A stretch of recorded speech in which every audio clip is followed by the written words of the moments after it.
people generally regard Jesus' death on the cross as a purely worldly event, providing they believe in his existence in the first place. They regard his death as the execution of a judgment against a troublemaker. They present him as a court case based on an offense against the authorities by the man Jesus. And these people cannot find redemption through his crucifixion either, because they don't believe that he died in atonement for a grave sin which burdens every person, and from which everyone who believes in him and his act of salvation can be released. Therefore, as long as people have no knowledge of the reasons for the act of salvation, as long as they are unaware of the immense original sin on account of which people live on earth, as long as they don't know the spiritual correlations which explain this said act of salvation by Jesus, they will not avail themselves of the blessings of this act of salvation either. They will only ever regard him as a person who supposedly had a mission, for they have no time at all for this mission. And yet it is of vital importance for a person's life on earth that he professes Jesus Christ and his act of salvation, that he tries to release himself from his immense original sin which cannot be redeemed without Jesus Christ, and thus also requires the acknowledgement of Jesus Christ in order to become free of it.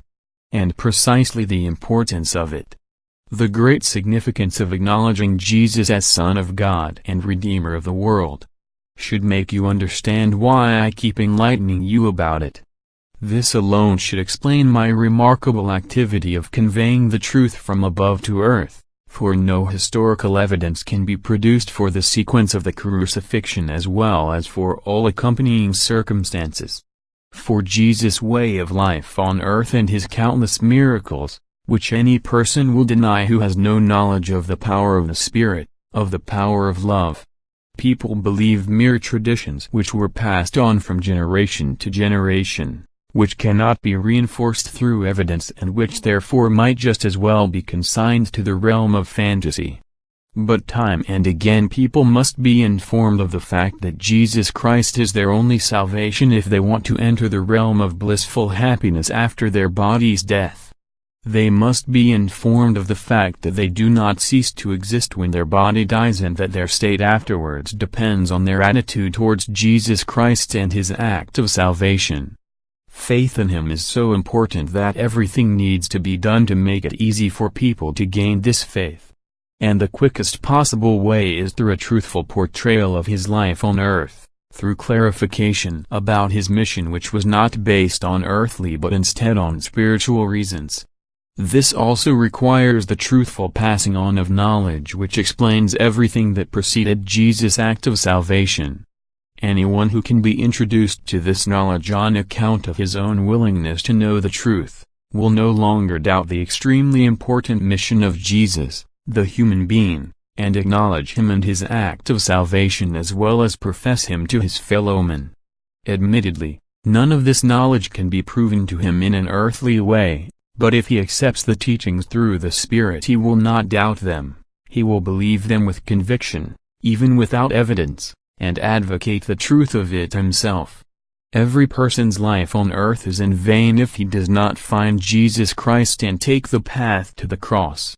And although it is still possible to accept him in the kingdom of the beyond, he will nevertheless lose many blessings which he could have used on earth in order to attain the childship to God, which is only possible for him on earth. In the afterlife it is often difficult to receive a little light if the soul is as stubborn as it was on earth and refuses to accept the instructions it is offered by the beings of light. For this reason everything will still be done before the end to bestow upon people the correct understanding of Jesus Christ, wherein you can also recognize the reason for my revelations. For people cannot provide you with the true explanation. However, I will always make sure that the knowledge about Jesus and his act of salvation is preserved, and I will always correct errors, for only truth is the right light and you will also be able to accept the truth without qualms if you desire it and appeal to me to give it to you. Amen.